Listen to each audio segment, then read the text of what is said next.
Do you have a name? My name's Will Robinson, sir. And I'm not a toy, I'm a boy. Oh, nonsense. Think you know Lost in Space? Think again.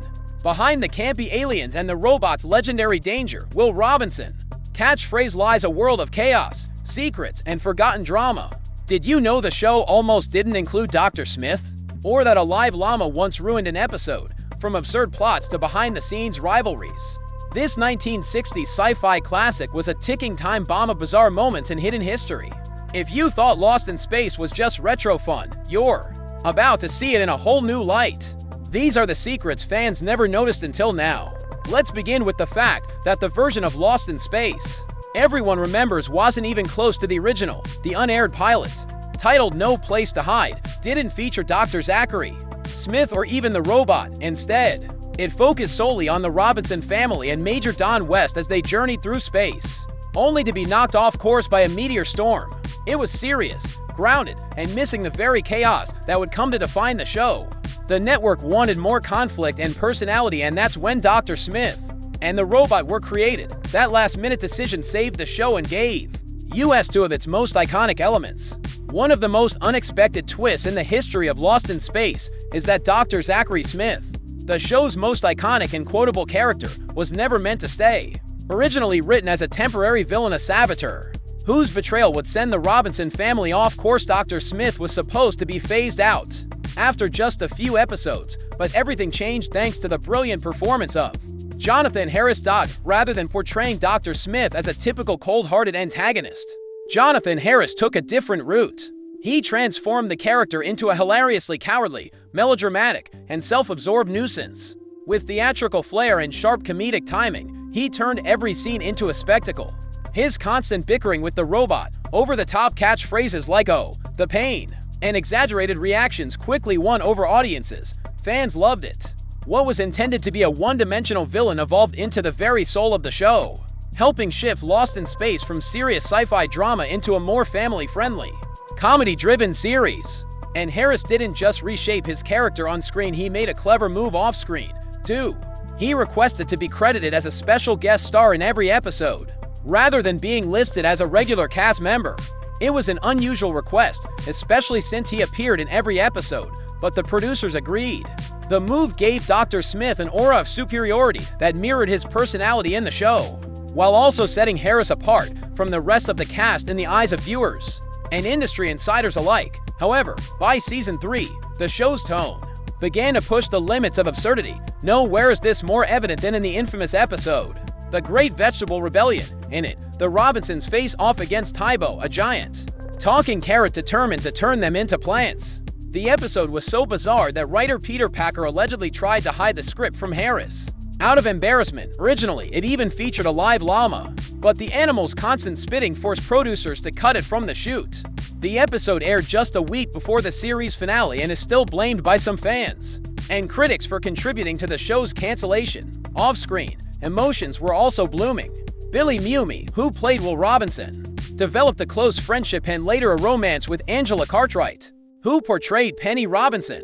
They grew up together on set and dated seriously after the show ended, even getting engaged briefly.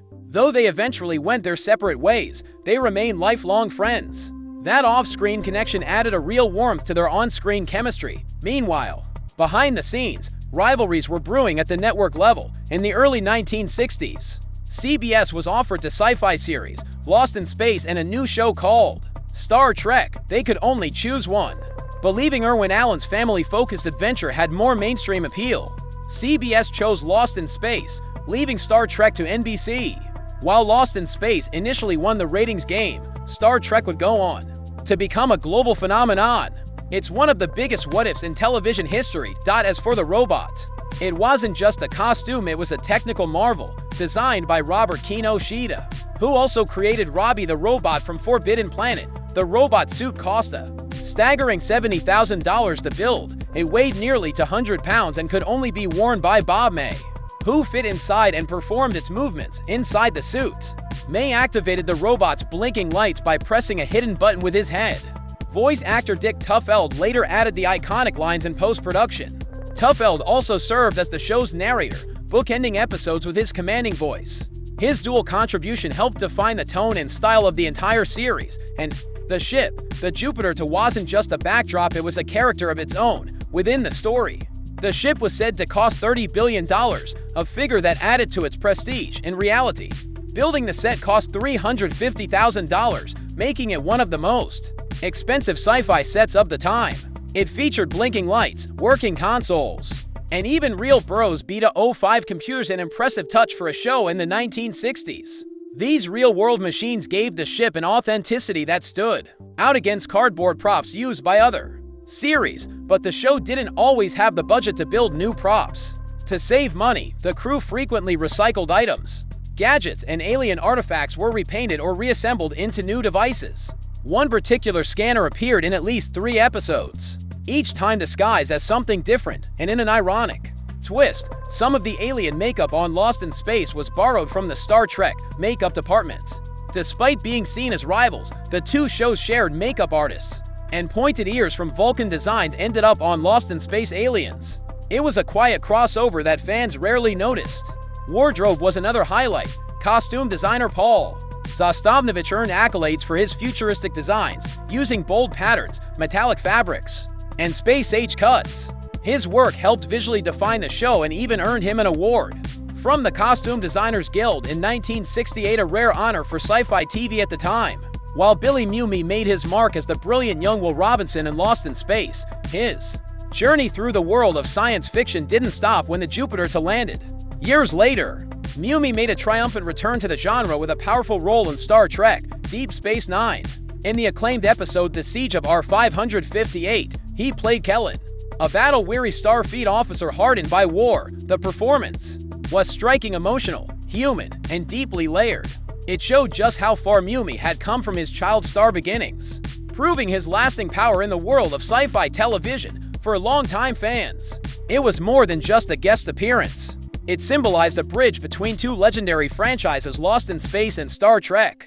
Though they had once competed for network attention in the 1960s, Mumy's role decades later tied them together in a subtle but meaningful way. It was a full circle moment that honored both his personal evolution and the growth of science fiction itself. Meanwhile, not every Lost in Space cast member left the series with the same satisfaction.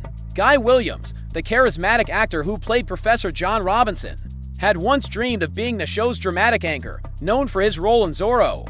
Williams expected Lost in Space to be a serious, character-driven exploration of family and survival, and for a time, it was. But by the second season, as Jonathan Harris's portrayal of Dr. Smith shifted the tone toward comedy and farce, Williams found himself increasingly pushed to the background. Scripts became sillier. Alien plots turned absurd. What started as a groundbreaking sci-fi adventure with philosophical undertones slowly devolved into campy, cartoonish storylines. For Guy Williams, a classically trained actor who had once played Zorro with elegance and gravitas, the transformation was deeply disappointing. He relocated to Argentina, a country he had fallen in love with during earlier travels. Ironically, it was there, thousands of miles from Hollywood, that he achieved unexpected fame. Reruns of Zorro were a massive hit across Latin America, and Williams became a beloved figure, even making public appearances in costume in Argentina. Far from the fast-paced demands of the entertainment industry, he lived out the rest of his life in peace and contentment, surrounded by admirers who still saw him as a hero. As for Irwin Allen, the flamboyant creator of Lost in Space, he wasn't ready to leave behind the idea of a family facing extraordinary trials. In 1975, Allen revisited the original inspiration for Lost in Space, the Swiss Family Robinson.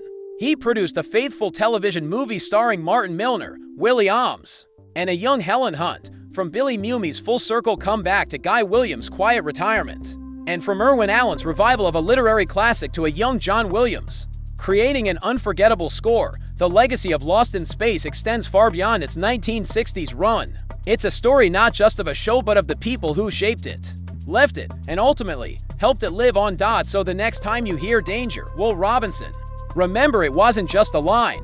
It was a legacy, from sentient vegetables to secret romances. Lost in Space was more than TV, it was a phenomenon. If you love this trip through sci-fi history, hit like, share it with fellow fans, and subscribe for more forgotten gems from television's golden age. Thanks for watching.